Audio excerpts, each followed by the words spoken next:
américaine pendant les élections. Madeleine, je m'excuse, je dois vous interrompre. Cette fois-ci, c'est pas Justin Trudeau qui nous interrompt, c'est François Legault. On l'écoute. Merci Gérald, merci Madeleine. Au revoir. La situation est vraiment critique. On passe le cap des 1000 nouveaux cas. On ajoute 27 personnes qui sont hospitalisées. On ajoute 7 décès. Donc, s'il y en a qui avaient encore besoin de preuves que la situation est critique, là, bien, on l'a jour après jour. Et c'est pour ça qu'on a annoncé des fermetures d'activités pour réduire les contacts. Je le répète, ce n'est pas un jugement de valeur sur le travail, les efforts qui ont été faits, je pense entre autres au monde de la culture, pour essayer de limiter les contacts. Mais je pense que c'est une évidence, quand on a 250 personnes qui se réunissent, même à 2 mètres, qu'il y a des risques. Et actuellement, il faut tout faire pour réduire la propagation du virus. Il faut prendre des décisions difficiles. Il faut que tous les Québécois aussi adoptent des nouvelles habitudes, s'habituer d'être toujours à 2 mètres des personnes avec qui ils n'habitent pas. Donc, demandez-vous pas comment vous pouvez contourner les règles. Demandez-vous comment vous pouvez vous assurer d'être toujours à au moins 2 mètres des autres personnes. C'est comme ça qu'il faut regarder la situation. C'est comme ça qu'il va falloir regarder la situation pour un certain temps. Ça ne veut pas dire... Puis il annonce beau, je pense, en fin de semaine. Il ne fait pas beau aujourd'hui, mais peut-être en fin de semaine. Vous pouvez aller dehors, mais restez à 2 mètres des autres personnes. Restez dans votre bulle familiale. C'est relativement simple, finalement, comme consigne à suivre. Donc, aujourd'hui, je suis en compagnie de la ministre de la Culture, Nathalie Roy, pour vous annoncer de l'aide pour le secteur de la culture. La ministre va vous donner des détails de l'annonce, mais c'est important, là, avant de vous parler de l'annonce, de rappeler l'importance pour notre gouvernement, pour notre parti de la culture. Rappelez-vous, quand j'ai lancé la CAQ, il y a 8 ans, 9 ans, on avait 4 documents, puis une des 4 priorités, c'était la culture. Je trouvais ça un peu dur de lire certaines choses au cours des derniers jours, là. Pour moi, ça a toujours été une priorité. Pour moi, la culture québécoise, ça fait partie de notre identité, ça fait partie de mon bonheur, ça fait partie de ce que je suis, de ce qu'on est comme Québécois. Donc, je ne voudrais pas que personne se pose cette question-là, à savoir est-ce que c'est une priorité pour nous. D'ailleurs, je pense qu'on l'a démontré dans les budgets.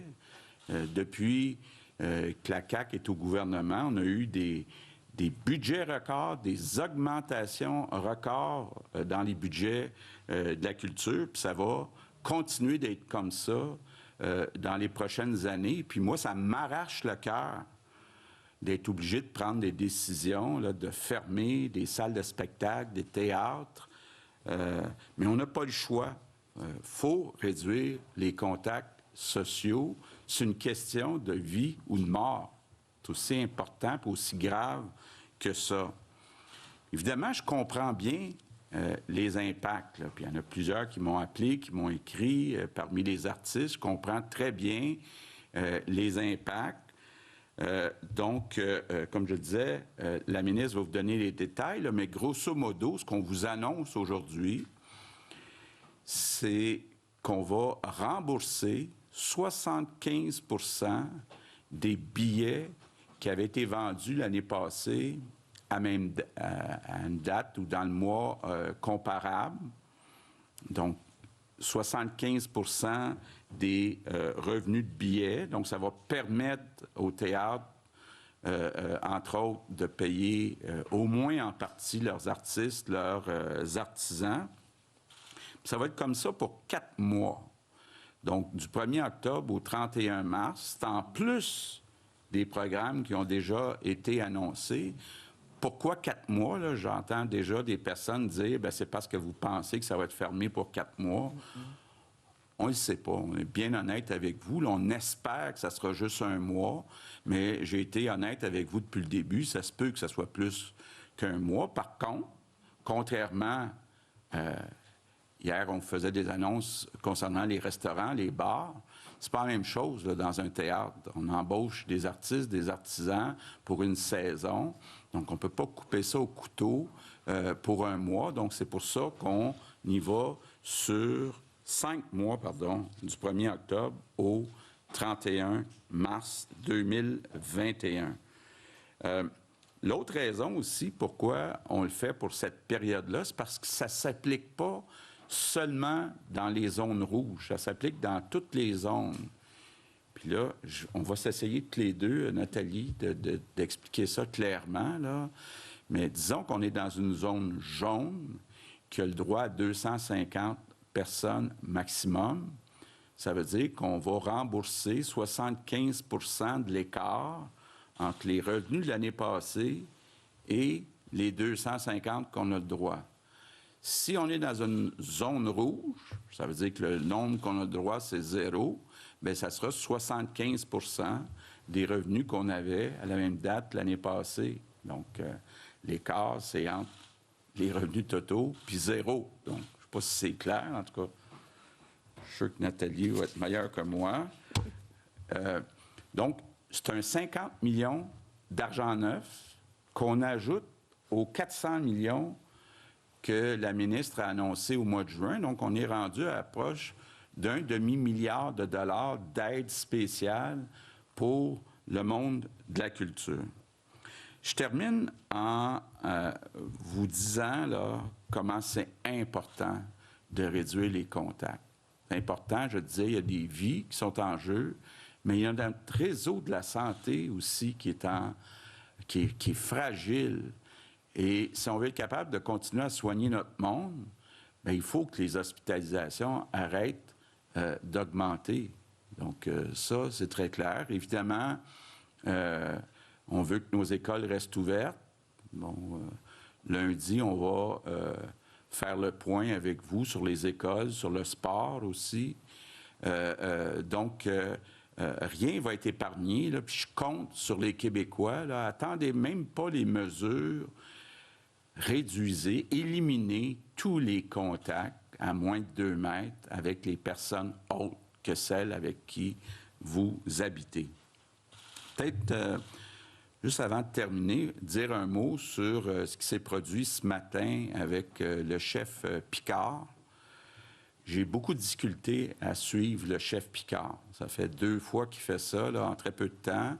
Il devait, il y a quelques semaines, rencontrer Sonia Lebel, Sylvie Damour. À la dernière minute, il a annulé. Ce matin, il devait me rencontrer. À la dernière minute, il a annulé. Bon, ce qu'il nous dit, c'est qu'il nous aurait demandé d'avoir avec lui les chefs Atikamekw. J'ai vérifié dans mon entourage. Jamais on a eu cette demande-là. J'ai même hier parlé avec le chef Paul-Émile Ottawa. Je lui ai dit qu'on va organiser une rencontre dans la prochaine semaine, puis il m'a dit qu'il était satisfait de ça. Donc, je comprends vraiment pas où s'en va le chef Picard, pourquoi il fait ça. Et évidemment, bien, c'est important, ces rencontres-là, parce que, oui, il y a du racisme au Québec contre les Autochtones. C'est vrai qu'il y a du racisme, on doit lutter contre le racisme. Ça fait partie des recommandations du rapport Vien. La ministre travaille là-dessus. On a un groupe de travail qui travaille là-dessus. Mais là, on a besoin d'avoir quelqu'un qui est assis à la table de l'autre côté pour travailler sur ces mesures-là ensemble. Donc, encore une fois, là, je ne comprends pas à quoi joue le chef Picard. Few words in English. Good afternoon. Quelques mots en anglais. Bon après-midi tout le monde. Les chiffres d'aujourd'hui démontrent que la situation est vraiment grave. Un état critique. Nous avons fermé certaines activités pour ces raisons. C'est urgent de réduire nos contacts sociaux. Nous aurons peut-être besoin de fermer d'autres activités dans les jours à venir. Nous devons adopter de nouvelles habitudes. Nous devons toujours rester à 2 mètres des autres avec qui on ne demeure pas. Ne vous demandez pas comment contourner les règlements. Demandez-vous comment garder vos distances. Vous pouvez sortir dehors, mais gardez vos distances de 2 mètres des autres. Restez dans votre bulle familiale. Aujourd'hui, nous annonçons de nouvelles mesures financières pour aider notre secteur de la culture. La culture est une priorité pour notre gouvernement. Dans les 2 dernières années, on a annoncé des budgets records pour la culture et nous allons continuer de le faire. Je sais que c'est difficile pour nos artistes en ce moment. Mais nous n'avons pas le choix. Nous devons réduire nos contacts sociaux. C'est une question de vie ou de mort. La ministre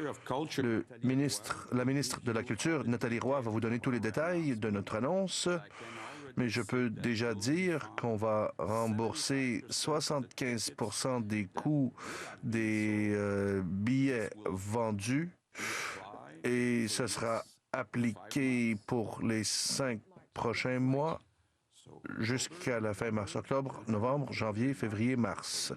Alors, pour les 5 prochains mois, pour couvrir la saison qui s'en vient, ça veut dire qu'on injecte 50 millions de dollars pour compenser les billets non vendus. C'est en addition au plan annoncé en juin. Alors, on ne laissera pas nos artistes souffrir seuls. On va les aider. Merci beaucoup, Monsieur le Premier ministre. Merci d'être là. C'est très important. C'est important pour la culture et je vous dis bonjour à vous tous. Vous comprendrez que mes premiers mots vont aller aux artistes, aux artisans de la scène qui ont dû annuler leur représentation subitement. À tous ces artistes et ces artisans des films dont les films étaient à l'affiche ou allaient prendre l'affiche. Je comprends votre peine, je comprends votre déception et nous la partageons. Je tiens à vous dire jusqu'à quel point vos efforts au cours des derniers mois ont été remarquables. Cette tombée de rideau abrupte est autant plus difficile qu'elle survient alors que vous aviez recommencé à jouer, à monter sur les planches pour notre plus grand plaisir. Grâce à votre créativité, à vos efforts exceptionnels, vous veniez pour la plupart de lancer de belles nouvelles programmations un peu partout au Québec en conformité avec les règles sanitaires.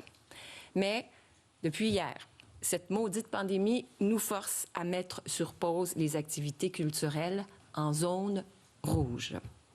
Alors c'est justement pour ne pas perdre tout le travail que vous avez fait, pour ne pas que nous nous retrouvions sans spectacle, sans art de la scène au cours des prochains mois. C'est justement pour ces raisons que notre gouvernement pose un geste fort qui témoigne de l'importance de la culture dans nos vies à tous. D'abord, j'annonce un soutien financier additionnel de 50 millions de dollars pour les organismes culturels qui présentent des spectacles québécois dans les domaines des arts de la scène, de la musique, des variétés, de la littérature et du conte. L'objectif de cette mesure, elle est à la fois de compenser l'organisation culturelle pour l'annulation de spectacles en raison des directives en matière de santé publique et de permettre la tenue de spectacles au cours des prochains mois, malgré le nombre restreint de spectateurs. C'est une mesure d'espoir qui vise à vous donner de la prévisibilité. Vous nous la demandiez, on vous la donne. En d'autres mots, nous allons compenser les organismes culturels pour les revenus de billetterie qui ne pourront être réalisés entre le 1er octobre 2020 et la fin du mois de mars 2021. Concrètement, ce que ça veut dire, c'est qu'un diffuseur ou un producteur pourrait bénéficier d'une aide financière pouvant atteindre 75 % des revenus moyens de billetterie qu'il aurait normalement touchés sans pandémie, et ce, si les spectacles sont annulés, reportés ou s'ils sont présentés devant un nombre restreint de spectateurs. Chose importante à dire ici, c'est que pour avoir droit à cet argent, les diffuseurs et les producteurs devront nous donner l'assurance que les artistes et tous les autres travailleurs reliés à cette production seront payés. Les artistes, les auteurs, les traducteurs, les compositeurs, les metteurs en scène, les techniciens, les maquilleuses et j'en passe, ils devront tous être payés. Ce 50 millions de dollars supplémentaires sera géré par le Conseil des arts et des lettres du Québec, que vous connaissez, le CALC, et la Société de développement des entreprises culturelles, la SODEC, deux sociétés d'État qui sont sous ma responsabilité et à qui j'ai accordé ces sommes importantes. En ce qui concerne les clientèles de la SODEC, notamment les producteurs qui autodiffusent leurs spectacles, l'aide financière sera établie en fonction des coûts de plateau. Le CALC et la SODEC vont tenir bientôt des séances d'information destinées à chacune de leurs clientèles sur les détails de cette nouvelle mesure d'aide à la diffusion de spectacles québécois. Je tiens également à souligner que les musées privés et les salles de cinéma pourront, eux aussi, bénéficier des annonces faites hier par mon collègue, le ministre Fitzgibbon, lorsqu'en zone rouge. D'ailleurs, pour ce qui est des musées, nous leur verserons une aide supplémentaire de 5 millions de dollars pour les accompagner dans ce contexte de crise sanitaire. Cette aide est une augmentation de 23 % de leur soutien annuel accordé par le ministère de la Culture et provient de notre plan de relance de juin dernier. En ce qui concerne les salles de cinéma, nous sommes en lien avec les associations de propriétaires et les discussions vont bon train. On sait qu'elles jouent un rôle très important dans la promotion et le rayonnement du cinéma québécois et je suis confiante qu'on va trouver une façon de les aider qui sera très intéressante. Aujourd'hui, le soutien financier de 50 millions de dollars octroyé par notre gouvernement vient s'ajouter aux 400 millions déjà prévus au plan de relance économique du milieu culturel que nous avons annoncé ensemble, Monsieur le Premier ministre, le 1er juin dernier. C'est donc un total de presque un demi-milliard de dollars qui auront été injectés en culture pendant cette pandémie. Ce plan de relance, il a permis, il faut bien le dire, à des centaines de spectacles, tous plus originaux les uns que les autres, de voir le jour. Et surtout, ce plan, il a permis à des milliers de travailleurs du milieu culturel de travailler et de nous émouvoir. On n'a qu'à penser au tournage, les fameux tournages des séries dramatiques qui ont pu recommencer leur production en juillet dernier. Notre mesure unique en Amérique, une mesure de garantie pour les tournages, nous a permis d'avoir de nouvelles émissions de télévision à la rentrée, tout en ramenant sur les plateaux des centaines d'artistes et d'artisans. Collectivement, nous avons besoin de notre culture et de nos artistes pour que nous puissions continuer à être capables de nous émerveiller. C'est ça qui va nous permettre de passer à travers les épreuves. En terminant, merci à tous les intervenants du milieu de la culture pour votre collaboration qui est exemplaire. Je vous invite tous à continuer à respecter les mesures sanitaires pour protéger la vie des personnes les plus vulnérables. Je vous remercie. Merci, Monsieur le Premier ministre. On va débuter la période de questions. Il y a 2 micros. On va débuter par une question par journaliste. S'il nous reste du temps, on pourra faire une deuxième tournée. Donc, on va débuter par le micro 1. Philippe Bonneville, Cogeco Nouvelles. Bonjour à vous deux. Monsieur Legault, plus de 1000 nouveaux cas aujourd'hui, des centaines de personnes hospitalisées. C'est le pire bilan quotidien depuis maintenant 5 mois. Vous dites que vous voulez être honnête avec les Québécois, vous êtes toujours transparent. Mais est-ce que c'est encore réaliste de penser qu'on pourra revenir à une vie un peu plus normale dans 3 semaines et demie? Avec ce que vous avez annoncé au début de la semaine, on avait l'espoir de ça. Est-ce que les Québécois doivent commencer à se dire que ça va être pas mal plus long que le 28 octobre? Bien, il y a 2 façons de casser la vague. Il y a une façon qui est plus longue, puis il y a une façon qui est plus courte, mais en fermant plus d'endroits. Je vous ai comme laissé entendre que lundi, concernant le sport, les écoles, on va faire le point. C'est sûr qu'à 1000 cas, on commence à se dire qu'il va falloir en faire plus. si on veut être capable, effectivement, d'avoir un impact d'ici un mois, parce que ça prend 2 et 4 semaines avant de voir un effet à nos mesures. Mais c'est certain là, qu'avec Milka, il faut regarder pour ajouter des mesures rapidement si on va avoir une possibilité, je dis bien une possibilité, qu'il y ait une baisse là, importante d'ici la fin du mois d'octobre. C'est encore possible fin octobre? Bien, ça dépend. Comme je vous dis, si on fermait tout demain matin, oui. Mais là, on essaie de trouver un équilibre. On pense qu'il va falloir aller plus loin. Puis bon, je dirais à suivre. Là, on va se revoir lundi. Prochaine question. Oui, Raphaël Gendron-Martin, Journal de Montréal. Bonjour à vous deux. D'abord, loin de moi l'idée de vouloir corriger le premier ministre, mais je crois que de octobre à la fin mars, on parle de 6 mois et non de 5 mois, si je calcule bien. Décembre, vous avez raison. Bon, donc... Donc, j'annonce qu'on va aider les théâtres et les salles de spectacle pour 6 mois. Voilà, ça sonne mieux. Donc, la question s'adresse à Mme Roy.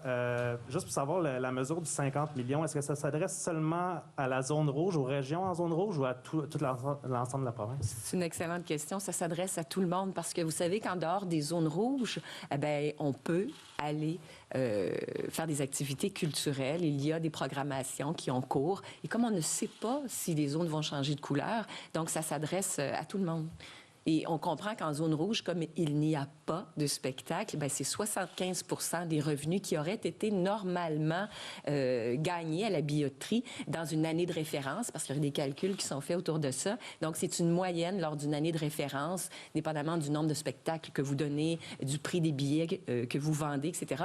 Donc, les salles de spectacle où il n'y a pas de spectacle seront dédommagés à hauteur de 75 % de ce qu'ils auraient gagné s'il n'y avait pas eu de pandémie. À ce sujet, vous avez dit que vous allez vous assurer que les artistes soient payés. Oui. De quelle façon ça va fonctionner? Est-ce que c'est les artistes qui avaient des spectacles à l'horaire et qui ont été annulés dans les prochains mois ou qui auraient dû jouer ou qui ont eu des choix annulés cet été? Comment ça va marcher? En fait, il devrait y avoir une reddition de compte parce que pour qu'un bénéficiaire puisse toucher ces sommes, c'est-à-dire un diffuseur, parce que les gens qui sont concernés plus précisément par cette mesure-là, ce sont ce qu'on appelle les diffuseurs pluridisciplinaires et spécialisés, incluant des salles de spectacle, les organismes de création et de production qui autodiffusent leurs œuvres et certains événements et festivals. Donc, eux, lorsqu'ils feront leur demande, ils devront démontrer ou au calque ou à la SODEC que l'argent sera versé. Donc, on aura besoin des contrats des artistes et ils devront démontrer qu'ils auront été payés parce que ce ne sera pas donné d'un coup. On ne va pas leur donner l'argent d'un coup pour nous assurer qu'ils payent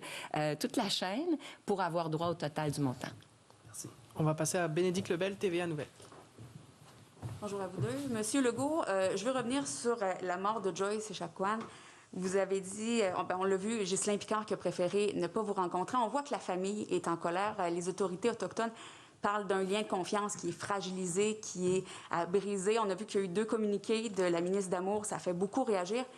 Comment vous allez faire pour dénouer l'impasse à ce moment-ci? Bon, d'abord, j'ai parlé hier avec le mari de Mme Echaquan. J'ai parlé en même temps avec le chef Paul-Émile Ottawa. Et je leur ai dit, il faut se rencontrer dans la prochaine semaine. Déjà, bon, on a un groupe de travail qui va me remettre des recommandations pour lutter contre le racisme dans les prochaines semaines, là, avec Nadine Giraud, Lionel Carman. Déjà, la ministre des Affaires autochtones travaille sur les mesures, puis il y en a un certain nombre de mesures du rapport Vien où on parle justement de moyens de lutter contre le racisme, entre autres la formation du personnel dans nos hôpitaux, dans notre réseau de la santé, dans notre réseau de l'éducation. Déjà, il y a une bonne partie de fait sur le programme de formation. Maintenant, il faut commencer à la faire, cette formation-là. Mais je trouve ça malheureux que le chef Picard, ça fait 2 fois qu'il annule. C'est que si on veut être capable, vous savez, dans le dernier budget, on a mis 200 millions de dollars de côté pour les suites au rapport Vien. Mais moi, je ne veux pas commencer à faire des annonces avant d'avoir eu la chance d'en discuter avec les représentants des nations autochtones. Bon, puis là, moi, une des premières choses que j'ai fait quand j'ai été élu premier ministre, j'ai réuni, là, il y a 10 nations, plus les Inuits Et je leur ai dit que je voulais qu'ils me sortent leurs priorités. Puis ça ressemblait pas mal aux priorités qu'il y avait dans le rapport Vien. Puis là, on s'est dit, on va faire des rencontres. Eux autres voulaient que ce soit nation par nation. Bon, après, M. Picard, qui est responsable de l'Assemblée des Premières Nations, j'ai eu une rencontre avec lui. Puis là, c'était pas clair. Est-ce qu'il y a un mandat des autres nations ou non? C'est peut-être ça qui explique pourquoi il annule ces rencontres. Mais il faut avoir un interlocuteur. Mais on a 200 millions, entre autres, pour lutter contre le racisme. Selon moi, ça devrait être une des grandes priorités. Dans les 142 priorités, là, les 142 recommandations du rapport Vien, avec ce qui est arrivé, je pense que ça devrait être la lutte au racisme. Puis il y a du racisme contre les Autochtones au Québec. Donc, il faut travailler là-dessus, mais il faut le faire avec des partenaires. Ce n'est pas en annulant des rencontres qu'on va y arriver. Donc, je trouve ça malheureux. Quand ils disent que le lien de confiance, justement, n'est pas établi où ils se rencontraient, mais si c'est ça qui justifie qu'il n'y a pas la rencontre, le lien de confiance, comment le rétablir? Bien, écoutez, moi, ce que je vous dis, c'est que c'est une priorité. Je pense que de dire on met 200 millions de dollars de côté dans le budget, ça montre quand même qu'on est intéressé à poser des gestes, des actions. Donc, mais je ne veux pas, de façon unilatérale, dire, bien, voici comment va être réparti le 200 millions. Je veux en discuter avec M. Picard ou avec ceux qui auront le mandat, qui ont le mandat de venir négocier au nom des 10 nations autochtones puis des Inuits. On va y aller avec Radio-Canada. Bonjour, Nabi Alexandre, Radio-Canada. Avec l'annonce d'aujourd'hui, on mise sur une aide aux organismes pour qu'ensuite ça ruisselle vers les artistes. Mais déjà, on était dans une saison qui n'était pas une saison traditionnelle. Plusieurs spectacles avaient été transformés en solo, donc des spectacles qui font travailler moins d'artistes, moins de techniciens. Est-ce qu'on prévoit également aider directement ces artistes-là, ces créateurs-là, d'une autre façon, ceux qui n'auront pas droit à ces montants-là parce qu'ils n'avaient pas de contrat, parce que le spectacle qu'ils devaient présenter avait déjà été remplacé par un solo? Est-ce qu'il y aura des aides pour eux? Merci pour la question. Ce 50 millions-là, c'est de l'aide directe, là. Et je vous ai mentionné ceux qui sont admissibles directement. Je vous ai dit tout à l'heure les diffuseurs pluridisciplinaires et spécialisés, les organismes de création et de production qui autodiffusent leurs œuvres. Et là, on est vraiment dans les artistes, là. Et vous avez raison quand vous dites que les spectacles, par exemple, qui étaient programmés étaient plus petits. C'est vrai. Cependant, nous, ce que nous voulons faire avec ça, c'est offrir de la prévisibilité au milieu et lui dire, bien, écoutez, pour les 6 prochains mois, vous aviez planifié des choses. Ceux qui n'avaient pas planifié de programmation, on vous invite à planifier des choses parce qu'on veut vous payer pour qu'il y ait de la création, pour que vous fassiez travailler des artistes, même s'il y a ces contraintes qui font en sorte que la salle ne peut pas être pleine. Donc, on va compenser pour les billets qui, dans une saison régulière, vous auriez pu vendre. Mais l'argent doit aller à des productions qui étaient préparées, qui étaient en cours, pas à des artistes qui étaient sans contrat de travail parce qu'ils ne pouvaient pas présenter un spectacle à plusieurs. Dans le programme, il y aura l'opportunité pour les organismes qui sont admissibles de soumettre une programmation. Il y a une durée, là. Soumettez-nous quelque chose parce qu'on comprend qu'il y a de ces producteurs, de ces diffuseurs qui ont dit, ben moi, j'arrête tout parce qu'on ne sait pas ce qui s'en vient. Sauf que nous, ce que nous disons, c'est comme on ne sait pas ce qui s'en vient, mais comme aussi on peut finir par passer à travers et la vaincre, cette maladie, cette COVID. Donc, comme nous ne voulons pas qu'il y ait un désert artistique, au contraire, nous payons les artistes pour qu'ils travaillent. Dans le plan de relance, il y a de l'argent, justement, pour créer, pour élaborer des choses, pour faire de la médiation, pour même faire des répétitions dans différents secteurs d'activité. Donc, on leur dira dans ce programme-là, et comme je vous disais tout à l'heure, la SODEC et le CALC auront plus de détails à donner, présentez-nous une programmation pour les mois qui s'en viennent, puis on va vous soutenir. Merci. On va y aller avec Guillaume Bourgeot-Côté, Le Devoir. Oui, bonjour, M. Legault. Par rapport au délai de 5-6 mois ou à la durée du programme, comment ne pas comprendre que vous prévoyez que pour le milieu culturel, ça va être des fermetures pendant 5-6 mois, dans la mesure où hier, vous avez fait une autre annonce qui, elle, est pour un mois peut-être reconductible, mais néanmoins, aujourd'hui, là, vous dites jusqu'au 31 mars, donne une indication que les théâtres et tout ça vont être fermés? Bien, c'est pour ça que j'ai apporté la précision, là. On a décidé lundi de fermer les restaurants, les bars, les théâtres, les salles de spectacle. Il n'y a pas de différence pour moi là, sur la durée qui est annoncée. Pour l'instant, c'est 28 jours. Par contre, un restaurant, un bar, bien, c'est capable de réouvrir rapidement ou de fermer, si on veut, rapidement. C'est pas le cas pour un théâtre. Un théâtre, là, s'il y a une pièce, puis il y a une saison, bien, il y a des gens qui sont embauchés, il y a des contrats de signés. D'ailleurs, aujourd'hui, ce qu'on dit, c'est que 75 des revenus de billets, hier, c'est 80 des coûts fixes, surtout les loyers, parce que, pour répondre peut-être à une autre question tantôt, il y a les programmes fédéraux aussi pour les individus là, qui demeurent en place. La PCU est remplacée par un nouveau programme pour 6 mois. Donc, là, ce qu'on dit aujourd'hui, c'est qu'on veut donner de la prévisibilité au théâtre. C'est pour ça qu'on y va sur 6 mois. C'est pas parce qu'on a l'intention de fermer les restaurants 1 mois puis les théâtres 6 mois. C'est pas ça du tout, du tout. OK. Il y a une question rapide par rapport à la rencontre avec M. Picard. Vous dites, vous avez rencontré il y a un certain moment les chefs des différentes nations. Vous avez parlé avec M. Ottawa cette semaine. Ça se passe bien, mais il y a quelque chose avec M. Picard. Donc la question serait de savoir, est-ce que vous voyez un enjeu, je dirais, personnel ou un problème précis avec M. Picard dans le contexte actuel? Bien, il faudrait poser la question à lui, mais je pense, moi, ce que je vois, c'est une question de mandat. Vous savez, quand j'ai rencontré les chefs des 10 nations et les Inuits, il y a beaucoup de sujets. Il y a les logements sociaux, il y a tous les liens avec la police, avec la justice, il y a la protection de la jeunesse. Bon, avec ce qui est arrivé cette semaine, s'ajoute la lutte au racisme. Je dirais que chaque nation a ses propres priorités. Donc, c'est pas simple, le travail de M. Picard, c'est de prendre les priorités des 10 nations, des 50 communautés, parce que parfois, à l'intérieur même d'une nation, il y a plusieurs communautés qui ont des priorités différentes. Mais ce que moi, je souhaite, là, c'est vraiment de faire une entente sur les priorités de chaque nation. Finalement, ça serait plus simple avec M. Picard qui représente les 10 nations. Mais je ne comprends pas pourquoi, là, il y a quelques semaines, à la dernière minute, il y avait une rencontre avec Sonia Lebel et Sylvie Damour. Il l'a annulée. Ce matin, il y avait une rencontre avec le premier ministre. Moi, j'aurais aimé pas seulement parler de ce qui est arrivé à Joliette, mais des suites du rapport Vien, puis comment on fait pour avancer, entre autres, sur la lutte au racisme. Bon, il a annulé à 10h moins 2, puis il s'est présenté devant les journalistes, et puis, bon, là, il a dit... je voulais venir avec les chefs à Tikamek et mon bureau refusé. C'est pas vrai.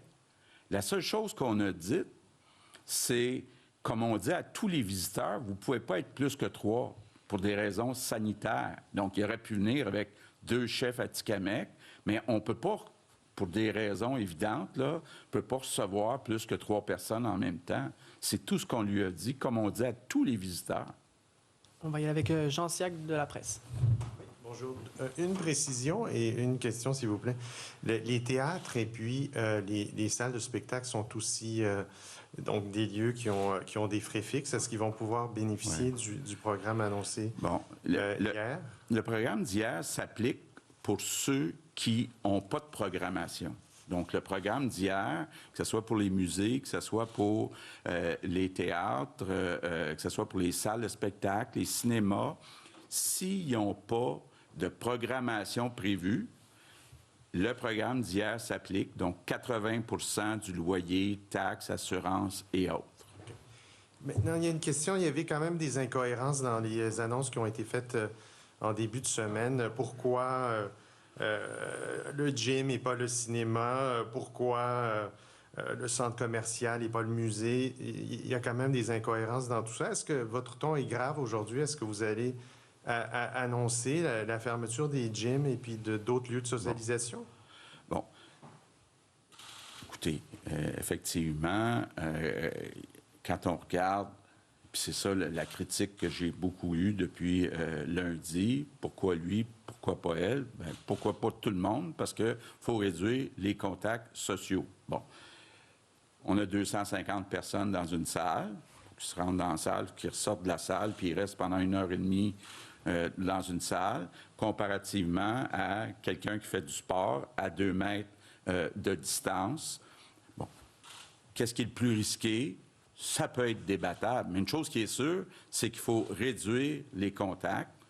Puis, c'est pas simple dans le domaine du sport parce qu'il y a ceux qui s'entraînent, il y a ceux qui font du sport, il y a les sports il y a des contacts prolongés, les sports qui n'ont pas de contacts prolongés. Je pense que ça méritait une attention. Les discussions se poursuivent au moment où on se parle, mais concernant les sports, il va y avoir une annonce lundi. Mais l'idée, c'est pas de dire, comme je le disais tantôt, les salles de spectacle n'ont pas fait assez d'efforts, on va les punir, puis on va les fermer. C'est pas ça, là. C'est qu'on essaye de limiter les contacts sociaux, et puis il va y avoir d'autres annonces qui s'en viennent, qui sont peut-être plus compliquées, parce qu'il y a beaucoup de cas de figure. On va y aller avec la presse canadienne. Oui, bonjour. Stéphanie Marin de la presse canadienne.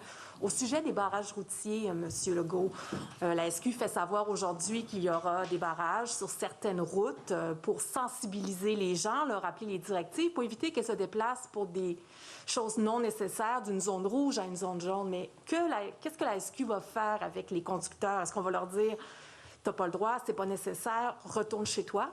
Bon. Ce qu'on a expliqué cette semaine, là, c'est de dire...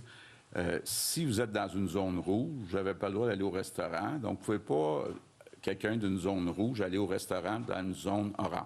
Vous pouvez aller à votre camp de chasse si vous êtes tout seul, puis on vous demande d'apporter votre épicerie avec vous, pas aller dans les magasins d'une zone qui est différente de votre zone. Mais ce qu'on demande aux policiers, surtout, là, c'est de faire respecter les consignes dans les maisons, faire respecter les consignes si jamais il y a des manifestations, d'éviter les grands rassemblements. Puis ce qu'on veut faire entre les différentes zones, c'est surtout une signalisation de dire, attention, vous entrez dans une zone rouge, ou attention, vous sortez de la zone rouge. Donc, moi, là, j'ai besoin de la collaboration des Québécois pour qu'il y ait le moins de contact possible avec les personnes autres que les personnes avec qui vous habitez. Donc, c'est pour aider la population. Les policiers ne vont pas aller faire de la chasse aux sorcières. Et puis, ils vont pas... leur objectif, c'est pas de donner des étiquettes à n'importe qui, n'importe comment. C'est de dire, écoutez, s'il y a des gens qui continuent de faire des parties, bien là, les policiers vont intervenir, puis au besoin, vont donner des contraventions. La présence de la SQ sur les routes, c'est seulement pour le week-end ou c'est pour les 28 jours là, de cette phase-ci? Bien, c'est pour une période. On n'a pas précisé s'il y en aurait plus la fin de semaine que la semaine. Là. Donc, c'est une surveillance. Puis les panneaux qui vont être mis entre les régions, bien, vont rester là le temps qu'il faudra. Là. Pas nécessairement un mois. Ça peut être là aussi pour un certain nombre de mois. Merci. On va passer aux questions en anglais. Tim Sargent de Global News. Tim Sargent, Global News. Premier ministre et aussi Madame Roy après. So, Mr. Premier. Monsieur le Premier ministre, pouvez-vous expliquer, je sais que vous dites que vous êtes un peu préoccupé par les actions de Monsieur Picard, mais pouvez-vous expliquer, est-ce que vous planifiez rencontrer les chefs Atikamekw? Quels sont les plans? Réponse. J'ai parlé hier avec Paul-Émile Ottawa, un des chefs, pas le grand chef, mais un des chefs Atikamekw, et je lui ai dit que j'aimerais le rencontrer dans la prochaine semaine, rencontrer tous les différents chefs des Atikamekw pour discuter de ce qui est arrivé à Joliette. Aussi, on essaye de se rencontrer depuis un bon moment avec M. Picard pour discuter, oui, comment est-ce qu'on combat le racisme ensemble, mais aussi toutes les mesures, les recommandations que nous avons de la commission du rapport vient. Et c'est pas facile de rencontrer M. Picard. C'est pas facile pour Sylvie Damour. Alors, je pensais que le problème, c'était parce qu'il ne voulait pas rencontrer le ministre, il voulait rencontrer le premier ministre. C'est pour ça que j'ai dit, OK, je vais vous rencontrer. Mais même avec le premier ministre, ce matin, à la dernière minute, il a décidé d'annuler. Et ce qu'il a dit dans les médias, c'était parce que, supposément, on aurait refusé qu'il soit accompagné de chefs Atikamekw. C'est pas vrai. Il n'a jamais demandé ça. La seule chose qu'on a dit, c'est qu'ils ne peuvent pas être plus que 3, comme on dit à tous ceux qui viennent me rencontrer. Et Madame Roy, juste une clarification pour le 5 millions de dollars pour les musées. Pouvez-vous expliquer, est-ce que c'est 5 millions pour les musées qui ont perdu des ventes pour des expositions ou c'est pour tous les musées comme le Musée des Beaux-Arts de Montréal? Réponse. C'est pour 112 musées et c'est 5 millions qui étaient déjà dans le plan qu'on avait annoncé le 1er juin. Alors, c'est pour les aider en plus de leur financement régulier. Oui, à part le financement qu'ils reçoivent d'ordinaire, c'est un 5 millions qu'on ajoute pour les aider à traverser cette période difficile. Et pour compléter, ça n'affecte pas les musées qui sont propriété du gouvernement. Andrew Brennan, CTV News. Je veux juste faire un suivi sur la question de mon collègue. Je sais que vous parliez, vous avez dit, que M. Picard, vous ne savez pas à quoi il joue, et c'est quelque chose où vous essayez de créer un dialogue de nation à nation avec les Premières Nations. Cela dit, je pense que c'était il y a 10 ans, quand on avait les blocages ferroviaires en hiver, c'était avant la COVID, on dirait que ça fait longtemps, mais ce qu'on a avec le rapport vient, où on est rendu maintenant, il y a certaines choses qui sont évidentes depuis longtemps. Est-ce que vous pensez qu'on aurait pu en faire davantage, même avec les difficultés de rencontrer M. Picard? Est-ce qu'on aurait pu en faire davantage pour créer ce dialogue, pour construire une meilleure relation? Peut-être les gens poseraient la question sur pourquoi on n'utilise pas les mots racisme systémique quand on voit plusieurs aspects du traitement des Premières Nations dans différents secteurs de la société, que ce soit dans les hôpitaux, que ce soit avec la police. Il y a des questions auxquelles on doit répondre. Pensez-vous que, comme Premier ministre, vous auriez pu en faire davantage, particulièrement à la lumière de la tragédie à Joliette? Réponse. Premièrement, on a déjà commencé à travailler sur au moins 50 des 142 recommandations du rapport Vien. Par exemple, pour ce qui est de la formation des infirmières, par exemple, dans le système de soins de santé, ce qui est arrivé à Joliette, on a déjà commencé à travailler sur un programme. Et ce que j'aimerais, c'est de discuter de ça avec les représentants des Premières Nations. Et c'est ce que j'aimerais faire avec le chef Picard, s'il a le mandat de le faire. Sinon, on est prêt à négocier avec chacune des nations. Alors, on est prêt à le faire. Bien sûr, je suis prêt à avoir des réunions, mais il y a 10 nations, plus de 50 communautés. Dans certaines nations, ils veulent qu'on négocie avec quelques communautés séparément. Alors, tout le travail doit être fait par le gouvernement, pas juste par le Premier ministre. Je suis prêt à aller à certaines réunions, mais je ne peux pas rencontrer 50 communautés, bien sûr. Alors, je suis un gars de résultats et je ne suis pas un gars patient. Je voudrais voir des résultats. Et en mars dernier, en mars 2020, on a mis de côté 200 millions de dollars pour le suivi du rapport Vien. Mais maintenant, j'ai des pages de suggestions des ministres des Affaires autochtones, mais ils attendent l'approbation des nations. Alors, c'est pour ça que c'est important de rencontrer le chef Picard. Ma question de suivi maintenant, c'est au niveau de la Sûreté du Québec sur les routes, où on avait des secteurs où, dans la première vague, on a arrêté, on ne voulait pas que les gens aillent dans les régions vulnérables, on a arrêté les gens.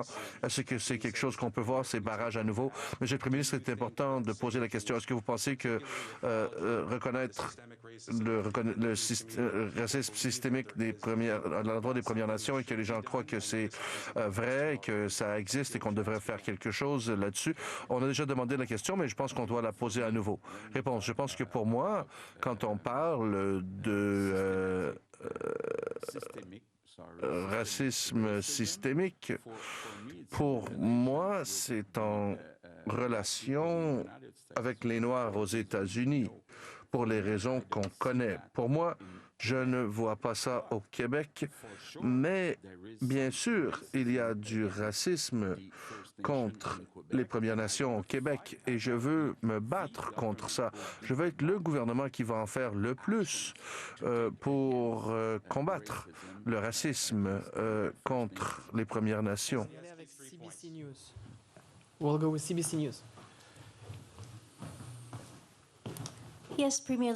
Oui, Monsieur le Premier ministre, j'ai une question pour vous et bien sûr, Ministre Roy. Monsieur le Premier ministre, pouvez-vous me dire, nous parler des conseils que vous avez donnés au Premier ministre Ford sur le système des couleurs et que vous trouvez que ça peut porter à confusion? On a une citation, j'ai parlé au Premier ministre Legault là-dessus. Il a dit que c'était difficile pour le public à comprendre. Vous changez constamment les couleurs. Je sais, vous savez, j'aime ce que vous faites, mais pouvez-vous expliquer? Je me rappelle pas dire à Doug que c'était quelque chose de confus, mais je lui ai dit que ça aide. C'est l'opposé. C'est le contraire. En fait, ce système de couleurs est plus facile pour les gens au lieu d'avoir différents règlements. Ils comprennent très clairement que de vert à jaune, on augmente les restrictions. Alors, ce que je lui ai dit, c'est que ça m'a aidé. Alors, parce que c'est la citation qu'on a, j'ai parlé au Premier ministre Legault là-dessus. Il a dit que ça portait à confusion pour le public. On change constamment les couleurs, mais je sais, mais j'aime. On a traversé les différentes étapes. J'aime le système des étapes et les points chauds. On a Ottawa, Toronto et Peel sont les points chauds, mais c'est peut porter à confusion le système des couleurs et on change de couleur à tous les jours et les gens essaient de voir quelle couleur c'est aujourd'hui. Alors, je pense qu'on simplifie et on travaille avec un système de points chauds. Réponse, non, mais c'est pas ce que j'ai dit. Non. Dernière question. Oui, Madame Roy, pouvez-vous nous expliquer comment ce financement pour la culture va aider ces artistes et ces producteurs qui ont fait tout en leur pouvoir pour garder les gens en sécurité et ils se sentent pointés du doigt? Réponse. Ce qu'on a annoncé aujourd'hui, c'est vraiment pour les aider.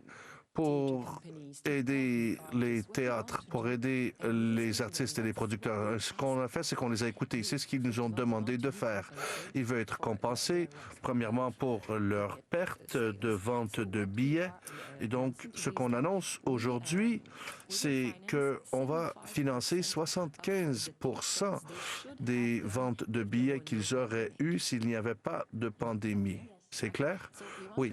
Alors, on veut les aider et on veut leur dire, bien, pour ceux qui ont déjà une programmation, qui ont déjà monté des productions, on doit penser à tous les artistes qui devaient arrêter de travailler hier. Alors, pour eux, ce qu'on voit, on va les compenser à un assez bon niveau, garder votre programmation pendant 6 mois, parce qu'on ne saura pas quand on pourra rouvrir dans les zones rouges et il y a des productions dans les zones vertes. Alors, c'est pour les compagnies et les artistes de continuer à travailler. On leur demande, s'il vous plaît, inscrivez-vous à ce programme et on veut vous aider. Montreal Gazette. Hello, Mr. Legault. Monsieur Legault, bonjour. D'autres villes qui vivent une deuxième vague, comme Melbourne et ailleurs, vont beaucoup plus loin que ce qu'on fait ici au Québec. On ne va pas aussi loin qu'on l'a fait dans la première vague. Pouvez-vous expliquer la logique de ça? On a déjà des PME ouvertes, des écoles ouvertes. Et quand on parle de votre annonce lundi, que vous voulez parler des écoles et du sport, pouvez-vous nous dire, est-ce que vous êtes en train de revoir la politique des masques, les jeunes à l'école qui ne portent pas de masque maintenant? Et est-ce que vous parlez de, ou est-ce que vous considérez fermer les écoles à nouveau? Réponse. Premièrement, au niveau des masques dans les écoles, dans les salles de classe, J'ai spécifiquement posé la question quelques fois cette semaine au Dr Arruda de revoir et voir si c'est nécessaire ou pas. Alors, on est en discussion avec la santé publique. Jusqu'à maintenant, on n'a pas de recommandation à ce moment-ci pour que tous les enfants aient à porter des masques en salle de classe, mais on est en train de regarder la situation. Il y a des discussions autour de ça. On aurait peut-être quelque chose de nouveau à annoncer lundi. Même chose avec les sports, incluant les salles d'entraînement. Pour votre autre question, c'était quoi déjà? Quelle est la logique derrière comparé à la première vague? Quand on a eu la première vague, on a fermé tout.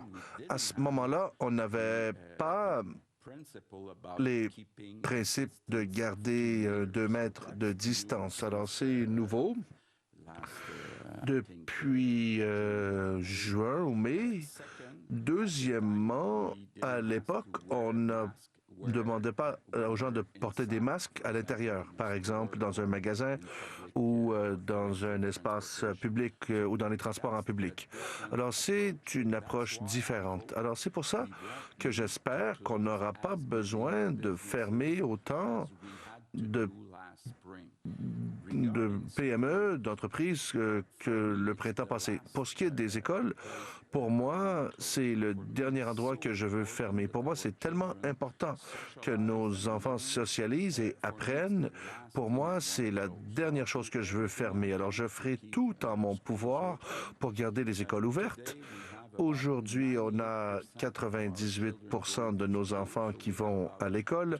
Alors, on a 2% des salles de classe qui sont fermées et j'aimerais le garder à ce niveau-là. Le plus possible de nos enfants aillent à l'école. Une dernière question de suivi. Hier, Dr Arruda est un peu pas trop clair sur la question sur les gens qui marchent ensemble à l'extérieur. Il y a de l'isolement social, c'est vrai, les questions de santé mentale existent et surtout quand on va refermer, certaines personnes dans les villes vivent ça difficilement et ils veulent marcher à l'extérieur et visiter des amis à l'extérieur pour leur santé mentale. Est-ce que c'est interdit de marcher à l'extérieur dans la forêt, sur le parc du Mont-Royal, où il y a des randonnées, des pistes de randonnée très étroites? Est-ce qu'on doit garder les 2 mètres? Réponse. Pour avoir des phrases courtes, on peut aller à l'extérieur, mais garder 2 mètres des autres. C'est tout. Alors, ce que ça veut dire, c'est dans un parc, dans un gros parc, vous pouvez avoir plusieurs familles dans le parc, mais ils doivent garder 2 mètres de distance entre eux, entre les familles. C'est tout. On va prendre Est-ce que c'est clair? On va prendre vraiment 2 dernières questions en français. On va commencer par Radio-Canada, puis ensuite TVA. Monsieur le Premier ministre, j'aimerais vous entendre. Bonjour. Vous avez répondu en anglais concernant les propos de Doug Ford qui affirme avoir décidé de ne pas aller de l'avant avec le code de couleur suite à une discussion avec vous, parce que, semble-t-il, vous trouviez cela mélangeant. Si c'était à faire, est-ce que vous le referiez, puisque vous vous souvenez d'avoir eu cette conversation avec lui? Je me souviens pas d'avoir eu cette conversation-là. Même, je suis pas mal convaincu que j'ai dit le contraire. Et oui, je pense que c'est une bonne idée pour aider la population à bien comprendre l'importance d'être le plus possible proche du vert, le plus loin possible du rouge. Puis pour ça, il faut garder ses distances. On va prendre une dernière de TVA Nouvelles. Bonjour. Alors, je sais que vous allez faire une annonce lundi concernant les sports, mais là, on voit déjà des fédérations sportives qui, par exemple, pour la fin de semaine et pour les prochains jours, font des annulations, annulent les activités. Il y a des parents qui sont inquiets, le sport-études, les activités parascolaires. Je comprends que vous allez faire l'annonce détaillée, mais qu'est-ce que vous pouvez dire aux athlètes, aux parents d'ici là, concrètement aujourd'hui? Qu'est-ce qu'on peut leur dire? Bien, d'abord, c'est difficile de prendre une décision sans consulter. Puis quand on consulte, bien, effectivement, là, il y a des fédérations sportives qui se disent « j'ai été consulté ». Honnêtement, les décisions finales ne sont pas prises. Ils vont être prises d'ici lundi. Du côté des principes, le sport à l'école, pour moi, c'est très important. Ça fait partie de la motivation des jeunes pour réussir à l'école, donc très important. Dans les autres sports, bien là, il faut essayer de voir comment et puis dans quel sport les gens peuvent garder une distance de 2 mètres. Bon, je vais jouer avec mes gars au tennis demain, pour le vrai. Je pense que je vais être capable d'être à 2 mètres. De toute façon, il y en a un qui reste avec moi, là, donc c'est pas si pire. Mais faire du judo, faire certains sports de contact, c'est pas mal difficile de garder le 2 mètres. C'est pour ça que c'est pas simple. Mais bon, il y a l'école, puis il y a les sports ailleurs qu'à l'école. Puis deuxièmement, il y a les sports, il y a les entraînements aussi. Il y a beaucoup de sports où c'est possible de faire des entraînements. Pensons au football, le football américain. C'est possible peut-être de faire des entraînements à 2 mètres, mais c'est pas mal difficile de faire des matchs à 2 mètres de distance, là. Donc, c'est pas simple. On va essayer d'arriver avec des choses claires lundi. Merci. Merci tout le monde. Merci tout le monde. Bon week-end. 5e point de presse de François Legault cette semaine, cette fois pour annoncer une aide au secteur culturel essentiellement.